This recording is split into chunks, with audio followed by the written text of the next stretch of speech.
The day is come and gone, now cracked and gray. Piles and piles of days gone away, now dust and cracked kiln clay.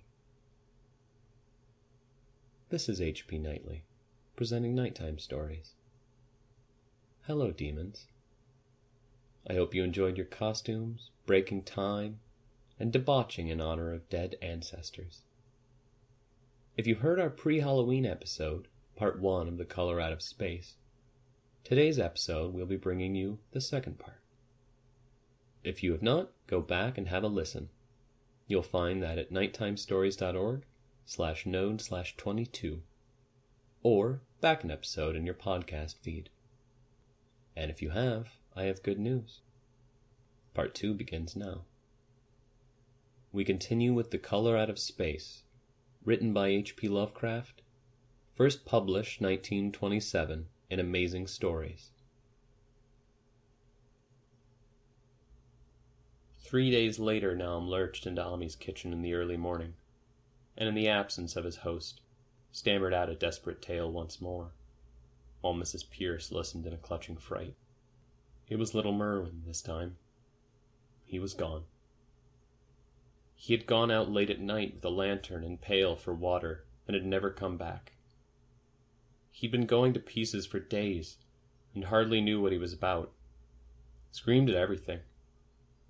There had been a frantic shriek from the yard then, but before the father could get to the door, the boy was gone. There was no glow from the lantern he had taken, and of the child himself no trace. At the time, Naum thought the lantern and pail were gone too, but when dawn came, and the man had plodded back from his all-night search of the woods and fields, he had found some very curious things near the well. There was a crushed and apparently somewhat melted mass of iron, which had certainly been the lantern, while a bent bale and twisted iron hoops beside it, both half fused, seemed to hint at the remnants of the pail. That was all. Naum was past imagining. Mrs. Pierce was blank, and Ami, when he had reached home and heard the tale, could give no guess. Merwin was gone, and there would be no use in telling the people around, who shunned all gardeners now. No use either in telling the city people at Arkham, who laughed at everything. Thad was gone, and now Merwin was gone. Something was creeping and waiting to be seen and felt and heard. Naum would go soon, and he wanted Ami to look after his wife and Zenas if they survived him. It must all be a judgment of some sort, though he could not fancy what for, since he had always walked uprightly in the Lord's ways, so far as he knew. For over 2 weeks, Ami saw nothing of Naum. And then, worried about what might have happened, he overcame his fears and paid the gardener place a visit. There was no smoke from the great chimney, and for a moment the visitor was apprehensive of the worst. The aspect of the whole farm was shocking. Grayish withered grass and leaves on the ground, vines falling in brittle wreckage from archaic walls and gables, and great bare trees clawing up at the grey November sky, with a studied malevolence which Ami could not but feel had come from some subtle change in the tilt of the branches. But Naum was alive after all. He was weak, and lying on a couch in the low-ceiled kitchen, but perfectly conscious and able to give simple orders to Zenas. The room was deadly cold, and as Ami visibly shivered, the host shouted huskily to Zenas for more wood. Wood, indeed, was sorely needed, since the cavernous fireplace was unlit and empty, the cloud of soot blowing around in the chill wind that came down from the chimney. Presently Naum asked him if the extra wood had made him any more comfortable, and then Ami saw what had happened. The stoutest cord had broken at last, and the hapless farmer's mind was proof against more sorrow. Questioning tactfully, Ami could get no clear data at all about the missing Zenas. "In the well. He lives in the well," was all that the clouded father would say. Then there flashed across the visitor's mind a sudden thought of the mad wife, and he changed his line of inquiry. "Nabby? Why, here she is," was the surprised response of poor Naum, and Ami soon saw that he must search for himself. Leaving the harmless babbler on the couch, he took the keys from their nail beside the door and climbed the creaking stairs to the attic. It was very close and noisome up there, and no sound could be heard from any direction.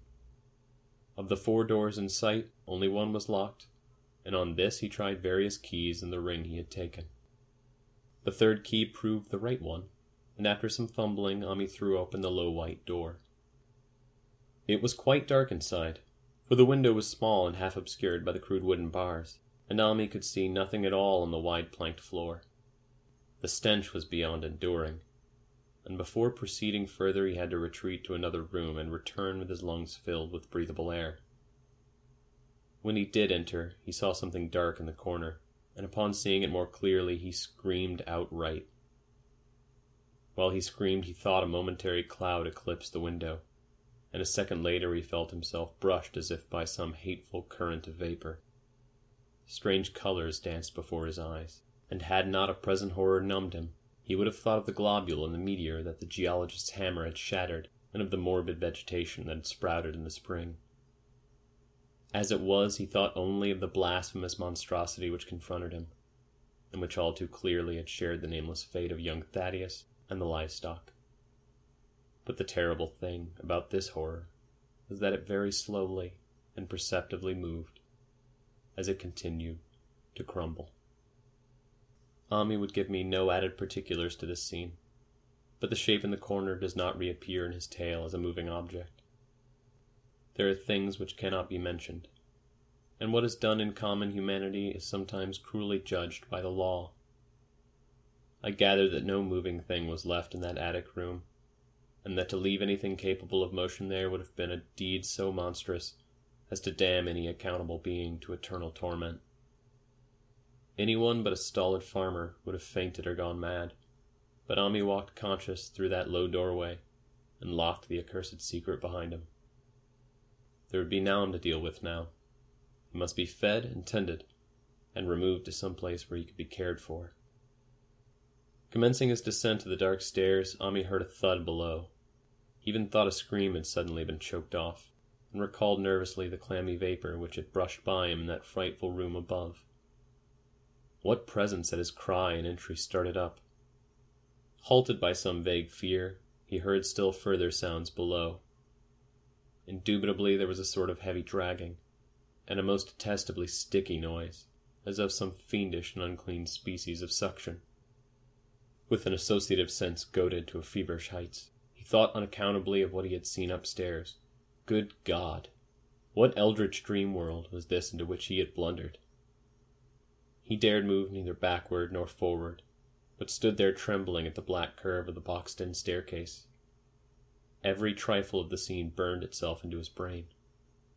The sounds, the sense of dread expectancy, the darkness, the steepness of the narrow steps, and merciful heaven, the faint but unmistakable luminosity of all the woodwork in sight, steps, sides, exposed laths, and beams alike.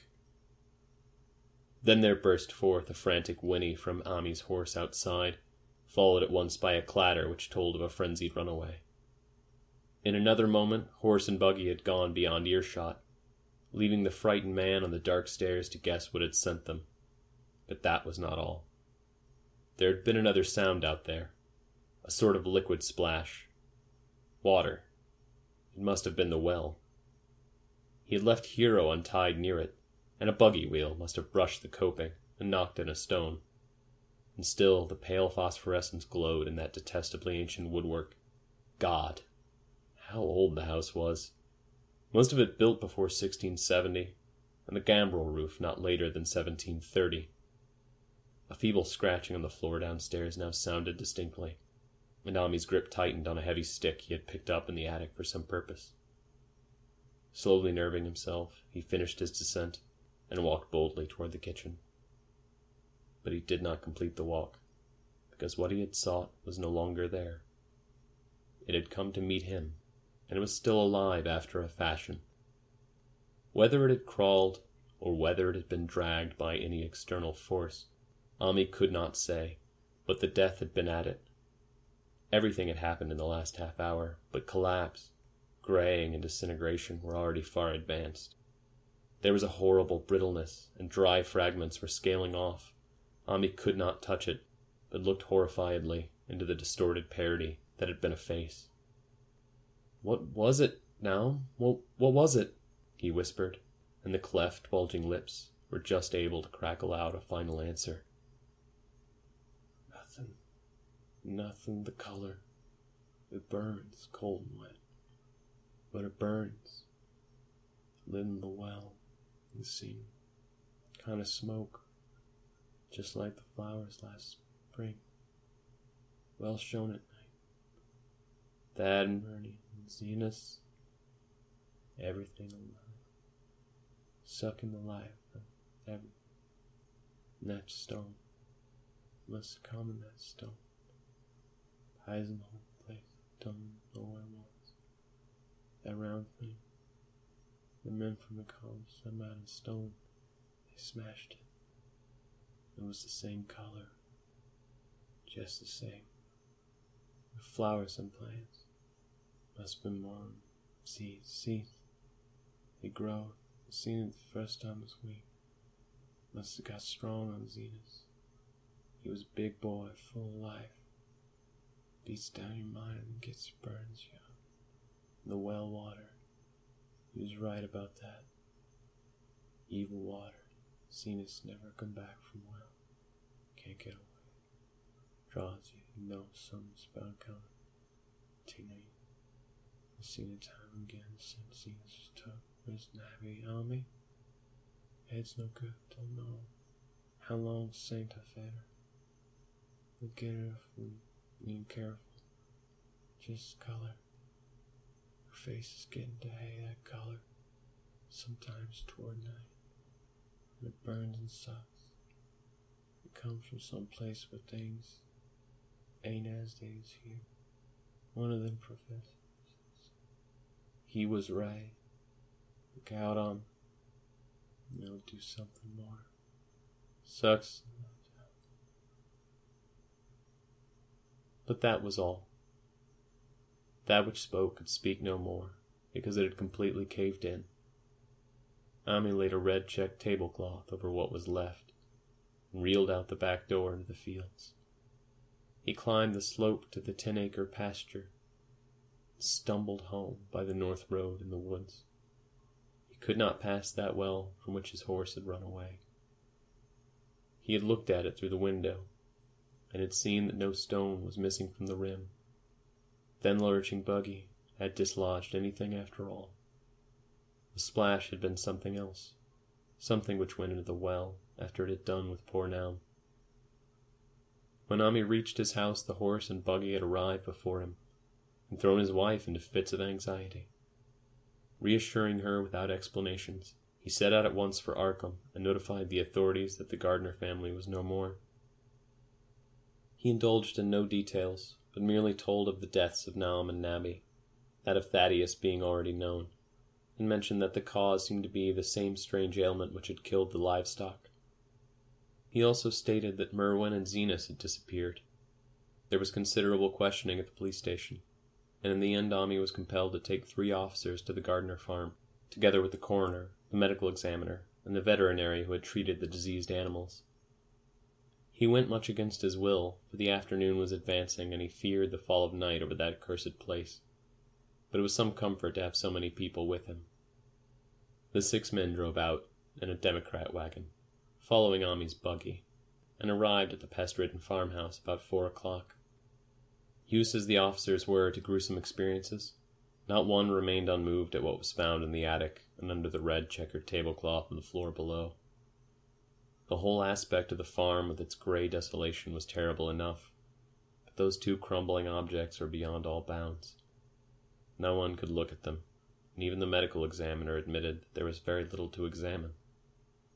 Specimens could be analyzed, of course, so he busied himself in obtaining them. And here it develops that a very puzzling aftermath occurred at the college laboratory, where the 2 phials of dust were finally taken. Under the spectroscope, both samples gave off an unknown spectrum, in which many of the baffling bands were precisely like those which the strange meteor had yielded in the previous year. The property of emitting this spectrum vanished in a month, the dust thereafter consisting mainly of alkaline phosphates and carbonates. Ami would not have told the men about the well if he had thought they meant to do anything then and there. It was getting towards sunset, and he was anxious to be away, but he could not help glancing nervously at the stony curb by the great sweep, and when a detective questioned him, he admitted that Naum had feared something down there, so much so that he had never even thought of searching it for Merwin or Zenas. After that, nothing would do that they empty and explore the well immediately. So Ami had to wait, trembling, while pail after pail of rank water was hauled up and splashed on the soaking ground outside.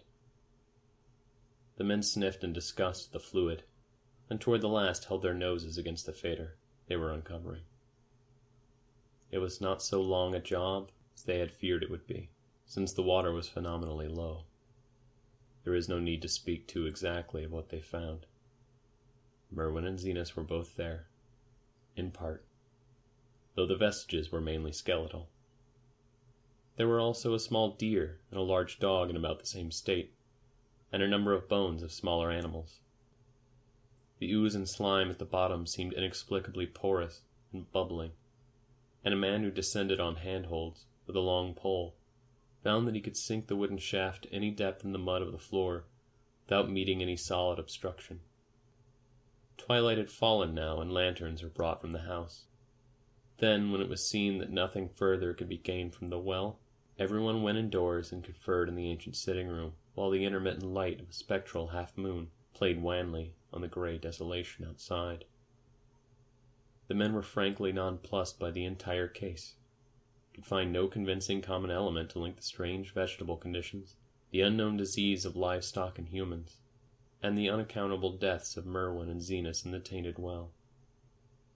They had heard the common country talk, it's true, but could not believe that anything contrary to natural law had occurred. No doubt the meteor had poisoned the soil, but the illness of persons and animals who had eaten nothing grown in that soil was another matter. Was it the well water?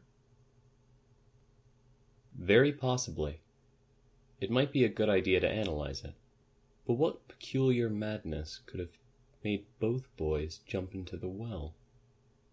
Their deeds were so similar, and the fragments showed that they had both suffered from the grey brittle death. Why was everything so grey and brittle? It was the coroner, seated near a window overlooking the yard, who first noticed the glow about the well. Night had fully set in, and all the abhorrent ground seemed faintly luminous, with more than the fitful moonbeams. This new glow was something definite and distinct, and appeared to shoot up from the black pit like a softened ray from a searchlight, giving dull reflections in the little ground pools where the water had been emptied. It had a very queer color, and as all the men clustered round the window, Ami gave a violent start, for this strange beam of ghastly miasma was to him of no unfamiliar hue. He had seen that color before, and feared to think what it might mean. He had seen it in the nasty brittle globule in that aerolite 2 summers ago, had seen it in the crazy vegetation of the springtime, and had thought he had seen it for an instant that very morning, against the small barred window of that terrible attic room, where nameless things had happened. It had flashed there a second, and a clammy and hateful current of vapor had brushed past him, and then poor Naum had been taken by something of that color. He had said so at the last, said it was the globule and the plants. After that had come the runaway in the yard and the splash in the well. And now that well was belching forth to the night a pale, insidious beam of the same demoniac tint. It does credit to the alertness of Ami's mind that he puzzled, even at that tense moment, over a point which was essentially scientific. He could not but wonder at this gleaning of the same impression, from a vapor glimpsed in the daytime, against a window opening on the morning sky, and from a nocturnal exhalation, seen as a phosphorescent mist against the black and blasted landscape. It wasn't right. It was against nature, and he thought of those terrible last words of his stricken friend, "It come from some place where things ain't as they is here." One of them professors said so. All 3 horses outside, tied to a pair of shriveled saplings by the road, were now neighing and pawing frantically. The wagon driver started for the door to do something, but Ami laid a shaky hand on his shoulder. "Don't go out there," he whispered. "There's more to this nor what we know. Nam said something living in the well that sucks your life out. He said it must be something growed from a ground ball, like one we all seen in the meteor stone that fell a year ago June. Sucks and burns, he said, and it's just a cloud of color like that light out there now that you can hardly see and can't tell what it is. Nam thought it feeds on everything living and gets stronger all the time. He said he seen him last week. Must be something from off away in the sky, like men from the college last year says the meteor stone was. The way it's made and the way it looks ain't like no way o' God's world. Something from beyond. So the men paused indecisively as the light from the well grew stronger, and the hitched horses pawed and whinnied in increased frenzy. It was truly an awful moment, with terror in that ancient and accursed house itself. 4 monstrous sets of fragments, 2 from the house and 2 from the well, in the woodshed behind, and that shaft of unknown and unholy iridescence from the slimy depths in front. Ami had restrained the driver on impulse, forgetting how uninjured he himself was after the clammy brushing of that colored vapor in the attic room, but perhaps it is just as well that he acted as he did. No one will ever know what was abroad that night, and though the blasphemy from beyond had not so far hurt any human of unweakened mind, there is no telling what it might not have done that last moment, and with its seemingly increased strength and the special signs of purpose it was soon to display beneath the half-clouded, moonlit sky. All at once one of the detectives at the window gave a short, sharp gasp. The others looked at him, and then quickly followed his gaze upward to the point at which its idled straying had been suddenly arrested. There was no need for words. What had been disputed in country gossip was disputable no longer, and it is because of the thing which every man of that party agreed in whispering later. On that the strange days are never talked about in Arkham. It is necessary to premise that there was no wind at that hour of the evening. One did arise not long afterward. There was absolutely none then. Even the dry tips of the lingering hedge mustard, gray and blighted, and the fringe on the roof of the standing Democrat wagon were unstirred, and yet amid that tense, godless calm, the high bare boughs of all the trees in the yard were moving. They were twitching morbidly and spasmodically, clawing in convulsive and epileptic madness at the moonlit clouds, scratching impotently in the noxious air as if jerked by some alien and bodiless line of linkage with subterrene horrors writhing and struggling below the black roots. Not a man breathed for several seconds. Then a cloud of darker depth passed over the moon, and the silhouette of clutching branches faded out momentarily. At this there was a general cry, muffled with awe, but husky and almost identical from every throat, for the terror had not faded with the silhouette, and in a fearsome instant of deeper darkness, the watchers saw wriggling at that treetop height 1,000 tiny points of faint and unhallowed radiance, tipping each bough like the fire of St. Elmo, or the flames that came down on the apostles' heads at Pentecost. It was a monstrous constellation of unnatural light, like a glutted swarm of corpse-fed fireflies, dancing hellish sarabands over an accursed marsh, and its color was that same nameless intrusion which Ami had come to recognize and dread. All the while the shaft of phosphorescence from the well was getting brighter and brighter, bringing to the minds of the huddled men a sense of doom and abnormality, which far outraced any image their conscious minds could form. It was no longer shining out, it was pouring out, and as the shapeless stream of unplaceable color left the well, it seemed to flow directly into the sky. The veterinary shivered, and walked to the front door to drop the heavy extra bar across it. Ami shook no less, and had to tug and point for lack of a controllable voice when he wished to draw notice to the growing luminosity of the trees. The neighing and stamping of the horses had become utterly frightful, but not a soul of that group in the house could have ventured forth for any earthly reward. With the moments the shining of the trees increased, while their restless branches seemed to strain more and more toward verticality. The wood of the well sweep was shining now, and presently a policeman dumbly pointed to some wooden sheds and beehives near the stone wall on the west.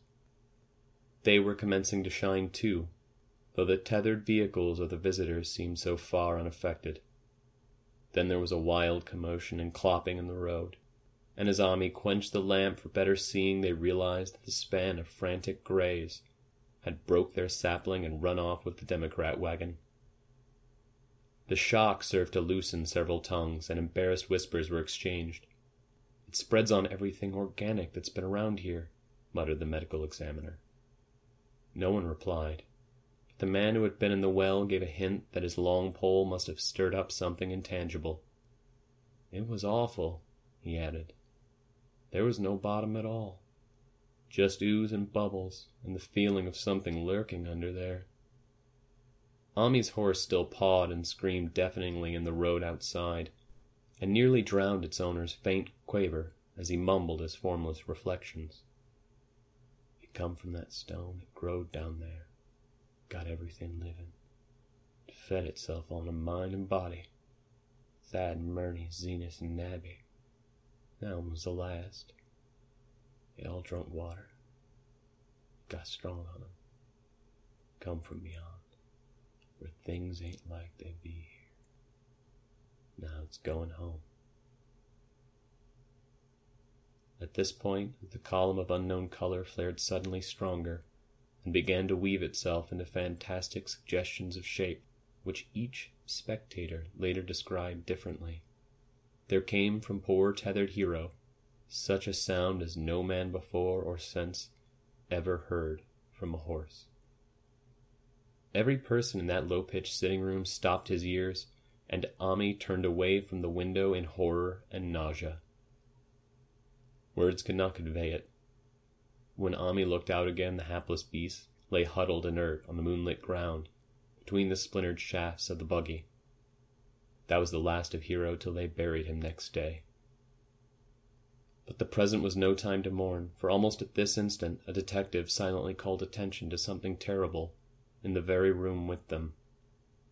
In the absence of the lamplight, it was clear that a faint phosphorescence had begun to pervade the entire apartment. It glowed on the broad-planked floor and the fragment of rag carpet, and shimmered over the sashes of the small-paned windows. It ran up and down the exposed corner posts, coruscated about the shelf and mantel, and infected the very doors and furniture. Each minute saw it strengthen, and at last it was very plain that healthy living things must leave that house. Ami showed them the back door, and the path up through the fields to the 10-acre pasture. They walked and stumbled as in a dream, and did not dare look back till they were far away on the high ground. They were glad of the path, for they could not have gone the front way, by that well. It was bad enough passing the glowing barn and sheds, and those shining orchard trees with their gnarled, fiendish contours. But thank heaven the branches did their worst twisting high up. The moon went under some very black clouds as they crossed the rustic bridge over Chapman's Brook, and it was blind groping from there to the open meadows. When they looked back toward the valley and the distant Gardner place at the bottom, they saw a fearsome sight. All the farm was shining with the hideous unknown blend of color. Trees, buildings, and even such grass and herbage as had not been wholly changed to lethal gray brittleness. The boughs were all straining skyward, tipped with tongues of foul flame. Lambent tricklings of the same monstrous fire were creeping about the ridge-poles of the house, barn, and sheds. It was a scene from a vision of Fuseli, and over all the rest reigned that riot of luminous amorphousness, that alien and undimensioned rainbow of cryptic poison from the well, seething, feeling, lapping, reaching, scintillating, straining, and malignly bubbling in its cosmic and unrecognizable chromaticism. Then, without warning, the hideous thing shot vertically up toward the sky like a rocket or meteor, leaving behind no trail and disappearing through a round and curiously regular hole in the clouds, before any man could gasp or cry out. No watcher can ever forget that sight, and Ami stared blankly at the stars of Cygnus, Deneb twinkling above the others, where the unknown color had melted into the Milky Way. But his gaze was the next moment called swiftly to earth by the crackling in the valley, it was just that. Only a wooden ripping and crackling, and not an explosion, and so many others of the party vowed. Yet the outcome was the same, for in one feverish, kaleidoscopic instant there burst up from that doomed and accursed farm a gleamingly eruptive cataclysm of unnatural sparks and substance, blurring the glance of the few who saw it, and sending forth to the zenith a bombarding cloudburst of such colored and fantastic fragments as our universe must needs disown. Through quickly reclosing vapors they followed the great morbidity that had vanished, and in another second they had vanished too. Behind and below was only a darkness to which the men dared not return, and all about was a mounting wind, which seemed to sweep down in black gusts from interstellar space. It shrieked and howled, and lashed the fields and distorted woods in a mad cosmic frenzy, till soon the trembling party realized it would be of no use waiting for the moon to show what was left down there at Noms. Too awed even to hint theories, the 7 shaking men trudged back toward Arkham by the north road. Ami was worse than his fellows, and begged them to see him inside his own kitchen, instead of keeping straight on to town. He did not wish to cross the nighted, wind-whipped woods alone to his home on the main road, for he had had an added shock that the others were spared, and was crushed forever with a brooding fear he dared not even mention for many years to come. As the rest of the watchers on that tempestuous hill had stolidly set their faces toward the road, Ami had looked back an instant at the shadowed valley of desolation, so lately sheltering his ill-starred friend, and from that stricken, faraway spot he had seen something feebly rise, only to sink down again upon the place from which the great shapeless horror had shot into the sky. It was just a color, but not any color of our earth or heavens, and because Ami recognized that color, and knew that this last faint remnant must still lurk down there in the well, he has never been quite right since. Ami would never go near the place again. It is over half a century now since the horror happened, but he has never been there, and will be glad when the new reservoir blots it out. I shall be glad too, for I do not like the way the sunlight changed color around the mouth of that abandoned well I passed. I hope the water will always be very deep, but even so I shall never drink it. I do not think I shall visit the Arkham country hereafter. 3 of the men who had been with Ami returned the next morning to see the ruins by daylight, but there were not any real ruins, only the bricks of the chimney, the stones of the cellar, some mineral and metallic litter here and there, and the rim of that nefandous well. Save for Ami's dead horse, which they towed away and buried, and the buggy which they shortly returned to him, everything that had ever been living had gone. 5 eldritch acres of dusty great desert remained, nor has anything ever grown there since. To this day it sprawls open to the sky like a great spot eaten by acid in the woods and fields, and the few who have ever dared glimpse it in spite of the rural tales have named it the Blasted Heath. The rural tales are queer. It might be even queerer if city men and college chemists could be interested enough to analyze the water from that disused well, with a grey dust that no wind seems ever to disperse. Botanists, too, ought to study the stunted flora on the borders of that spot, for they might shed light on the country notion that the blight is spreading, little by little, perhaps an inch a year. People say the color of the neighboring herbage is not quite right in the spring, and that wild things leave queer prints in the light winter snow. Snow never seems quite so heavy on the Blasted Heath as it is elsewhere. Horses, the few that are left in this motor age, grow skittish in the silent valley, and hunters cannot depend on their dogs too near the splotch of greyest dust. They say the mental influences are very bad too. Numbers went queer in the years after Nam's taking, and always they lacked the power to get away. Then the stronger-minded folk all left the region, and only the foreigners tried to live in the crumbling old homesteads.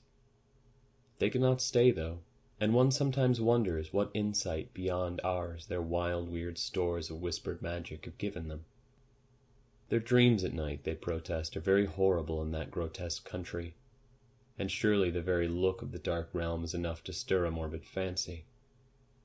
No traveler has ever escaped a sense of strangeness in those deep ravines. And artists shiver as they paint thick woods whose mystery is as much of the spirit as of the eye. I myself am curious about the sensation I derived from my own lone walk before Ami told me his tale. When twilight came, I had vaguely wished some clouds would gather, for an odd timidity about the deep skyey voids above had crept into my soul. Do not ask me for my opinion. I do not know, that is all. There was no one but Ami to question, for Arkham people will not talk about the strange days, and all 3 professors who saw the aerolite and its colored globule are dead. There were other globules. Depend upon that. One must have fed itself and escaped, and probably there was another which was too late. No doubt it is still down the well. I know there was something wrong with the sunlight I saw above the miasmal brink. The rustics say the blight creeps an inch a year, so perhaps there is a kind of growth or nourishment even now. But whatever diamond hatchling is down there, it must be tethered to something, or else it would quickly spread. Is it fastened to the roots of those trees that claw the air? One of the current Arkham tales is about fat oaks that shine and move as they ought not to do at night. What it is, only God knows.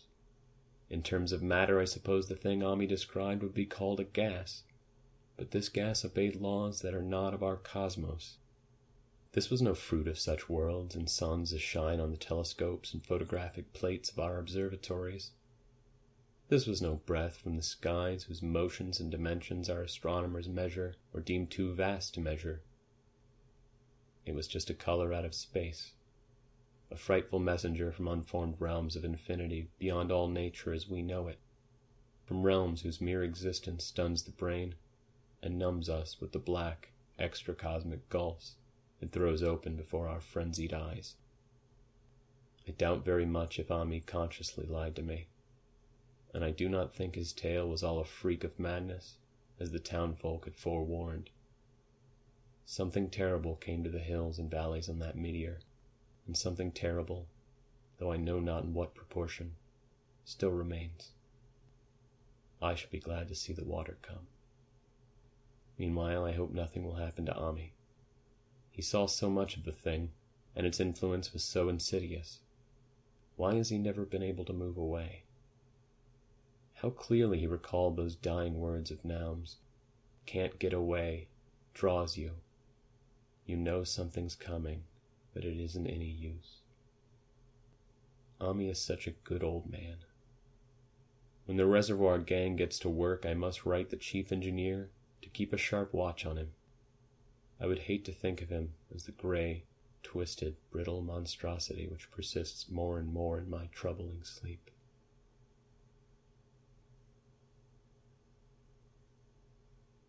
Thus ends Part 2, The Color Out of Space, written by H.P. Lovecraft, first published in 1927.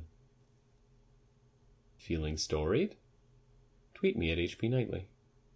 Whisper our secrets everywhere. We don't care. You can reach me via email at hpnightly@nighttimestories.org. Write us a review and rating on iTunes. Podcast subscription links at nighttimestories.org/feed. Thanks for dealing with our audio issues lately, folks. You really are some amazing demons, and we'd love to hear from you. Nighttime Stories is released by Thusalai Media under a Creative Commons Attribution Share Alike 4.0 International License. More to come. And remember, there is no truth here.